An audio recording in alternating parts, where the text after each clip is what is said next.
When I was in college, there was a period of time where I was eating an apple a day because I lost my meal card and I couldn't afford to buy a new one. I had to wait until my next paycheck. So I was eating an apple a day for that whole week. I was too broke to eat anything else. After that experience, I started learning about financial literacy because I never wanted to feel that broke again. And these are 10 financial literacy tips I wish I learned sooner. But before we get into the video, hi everyone, my name is Mariana Solis. In my channel, we talk a lot about fitness, wellness, personal development, basically anything that you need to know in order to level up. I also have a podcast where we specifically talk about leveling up. It's all about personal development, so if you're into that, subscribe to my channel. But let's get right to it. Tip number 1, start budgeting early. It can feel daunting and even a bit limiting to track our expenses. And this is true when it stems from this scarcity mindset, this lack mindset. If you are holding on to every single little penny, I've learned that that is not the route to approach things, because money comes and goes, money flows, and that means that it's going to flow out of your life, but it's also going to come back in abundance. And that's something that I like to think about all the time. Money is coming to me in abundance. But realistically speaking, if you are just spending and not ever looking at where your money is going or ever trying to budget, it can set you up for failure if your goal is to build wealth. Going back to my example, even though I was eating like an apple a day, obviously I wasn't doing so good financially wise. I was still ordering stuff from Shein, like, oh, it's cheap, I need a good going outfit, you know how it is in college. And I was still buying. There was no reason for me to be doing that, especially at a time where I didn't have money. And the truth is that budgeting could actually give you financial freedom by managing expenses and saving money. I don't even remember the last time I swiped my card and felt anxious or fear, or I was just scared that it wouldn't go through ever. I don't buy things unless they are in my budget, because I like to know that I have enough money to pay for things that I want or need. And I like to know that I am not just throwing my money out like it's nothing, because I worked hard for it. So I budget my rent, I budget my groceries, I budget my gas, things that I know I need to pay, I will budget it. And then whatever is left, it goes into my savings. And then whatever is left, it goes to me. I can spend it however I want, whatever I want to do with it, because I know everything else is covered. And if you find yourself not being disciplined enough to not spend your money, you can even set limits on your card. Take out the money that you know you're going to need for monthly bills and utilities. Take that out as soon as your check comes in. Put it somewhere else. Put it to the side. Take it out as cash if you need to. Babe, Afterpay, Klarna, loans, credit cards, those are not living below your means. Just because you can spend money, just because you could use Afterpay, just because you could swipe your credit card, doesn't mean you should. I'm not telling you how to live your life, but for me, what I find that works, because I like to spend so much money on experiences, I have a few outfits that I reach for different occasions. I have max 2 of each makeup product, a few pairs of shoes, and that's all I need. A perfume, that's all I need, you know, like I don't constantly have to be buying the new trend. And whenever I do want something, like I ordered 3 different like sweatshirt sets for fall, and they were pretty pricey, but those were in my cart for like 3 months beforehand, just so that I really make sure this is not an impulse purchase. This is not just me trying to be trendy. With every purchase, ask yourself, is that going to bring me joy into my life, or am I doing this to be flashy and to please others, to prove something? And if it is the latter, consider buying a cheaper alternative, because it is your money, it is your time that is going to buy you these things, nobody else's. So last year my car broke down and I had to buy a new one, and I was in the market and I was like, well, let me get myself a Tesla. Right? I was gonna splurge. I was like, oh my God, I'm gonna look like this. I'm gonna look so cool in my Tesla. I'm gonna be the first person in my family to own a Tesla.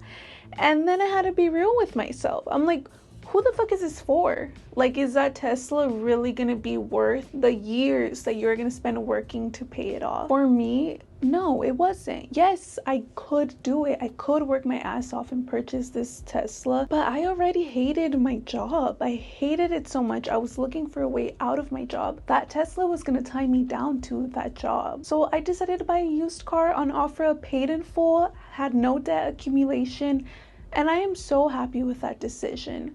I know that society is constantly telling us that we need these new things, these flashy things, but we don't. Live below your means. It is so freeing when you do this, because there is nothing that feels as good as knowing that you don't know anything to nobody.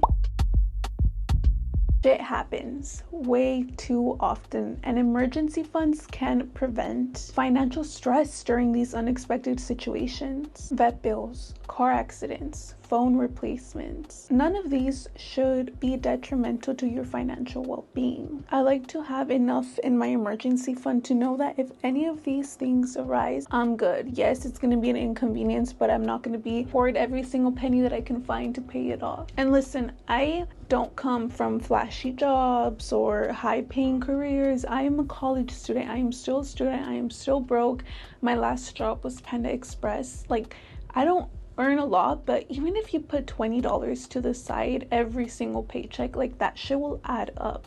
Now I have enough of my savings to know that I'll be good for a whole year. If I need to take a year off from working, I'll be okay. A good tip is, if you're struggling to build an emergency funds, I like to keep mine in a completely different bank from my regular bank, like my regular checkings account. I keep mine in my high yield savings account. High yield savings account is actually tip number 4. These accounts yield a higher interest rate than normal savings accounts. For example, a normal savings account yields a 0.46 APY compared to 5 to 6% APY from a high yield savings account. Every single month I get paid a part of the annual interest rate. So every single month, if you put in money and on top of that you get the interest that you are earning, it's gonna compound over time. And put that in the perspective of like 10-20 years down the road. Your simple $100 could take you so far in that amount of time. There are so many to choose from. I went on TikTok to find mine. I used Quantic, but some things that I do like to consider: make sure that the interest rates are as high, make sure there's no hidden fees. I don't pay any fees when it comes to my high yield savings account. No annual fee, no withdrawal fee. Make sure they are FDIC insured, which means if the bank goes under, they go bankrupt, the federal whatever it is, FDIC is going to insure, I think it's up to $250,000 of your money. So as long as you have under $250,000 in that account, that money is insured. Make sure they allow for easy withdrawals, because if shit happens, you want to be able to take out your money as soon as you want to be able to take out your money. Pay yourself first. If you do get a flashy new car, or you have credit card loans, or you have whatever it is, make sure you are paying yourself first, because you are more important than all of those materialistic objects. Make sure you are good. And by you are good, I mean your future. You are set. I've set it up so that every single month, money from my account gets taken to my high yield savings account, gets taken to my Robinhood investments where I do all my stocks, gets taken to my Roth IRA for my retirement, and I make sure that is the first thing that gets paid. Me.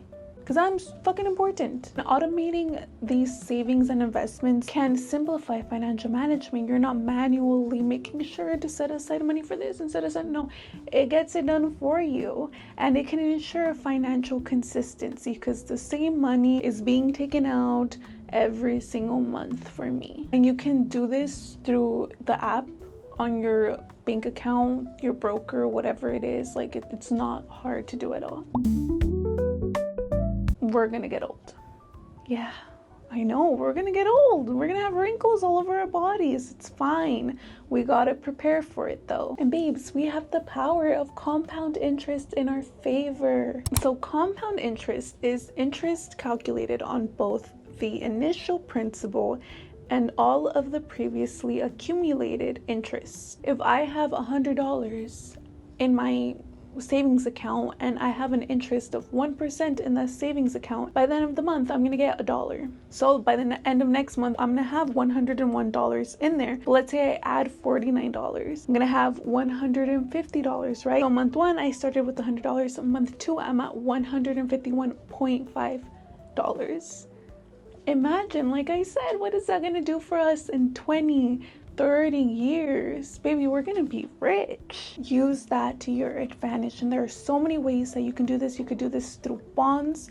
You can do this through stocks on Robinhood. I know when you think of stocks, or at least for me, right? I used to think, okay, like little financial bros, 3 computers set up on their desk, like tracking every candlestick movement, trying to find the fucking entryway. No, it doesn't have to be like that. You can put it in like what's called the S&P 500 or any low risk ETF. You can invest it in there, treat it like a savings account, and then it will grow. Mine has grown a lot, even though it's like risky and it's not guaranteed with the stock market. It's not, but things like the S&P 500, things like that, they've been growing. Like their trend has just historically been up. So research different investment options and make sure you have a diverse set of them. Sorry, I have the fan like blowing, but it's like blowing my hair all over.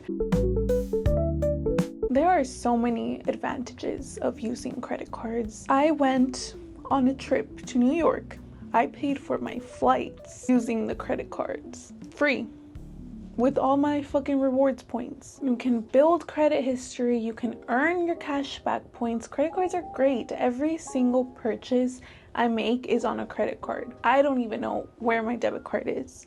I don't use her ever. Why? Because she's not gonna pay me back. Why would I use her? It's a waste. With that being said, if you don't use them correctly, they are an easy way to accumulate debt, and they come with high interest rates. So if you are responsible enough to manage a credit card, you're gonna pay it off on time, you're gonna keep track of everything you have going on in that card, get one like yesterday, because you need to build your credit history ASAP. I don't understand when people my age, I'm like 23, 22, 23, I don't know. But when people tell me, oh, I don't have a credit card yet. Oh, I don't know about that. I don't know. I don't trust myself enough with. How?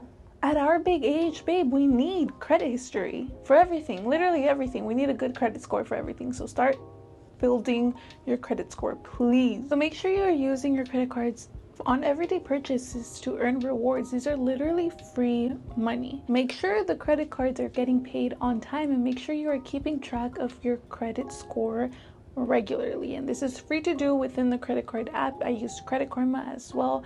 Just make sure it's free. And read the terms associated with every credit card. I'm not telling you to read the whole long section, but if you say review on American Express Gold Card, all the bad things, all the good things are going to show you. Make sure that there's no, or at least there's minimal fees associated with the card. Make sure the interest that you pay is not too high if you are planning to use like long-term purchases, but I would just recommend to pay it before the first month is even due. That's what I do.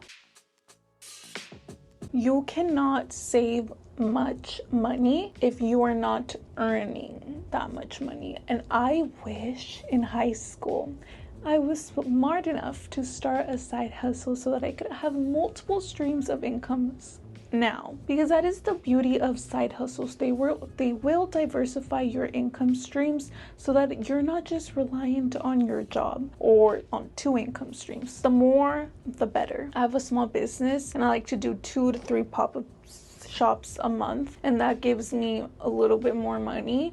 I am trying to open up an Airbnb business in my parents' house, and that's going to bring me a little bit more money. I donate my plasma and I get $50 every time I go. There are so many options out there. You can try all of them. A lot of them don't require much investment to start. Try a few until you find some that work, but picking up a side hustle was a game changer for me. These were all the financial tips that I wish I knew when I was younger. They probably would have saved me a lot of time, a lot of stress. If you can get your finances on track now, do it. The quicker, the better. Because I know they say money doesn't bring happiness, but low-key, it does. And growing up poor, experiencing being completely broke, it taught me that. It really, really does. It relieves a lot of stress. So get your finances right. That was all I had for you guys today. Thank you so much for tuning in.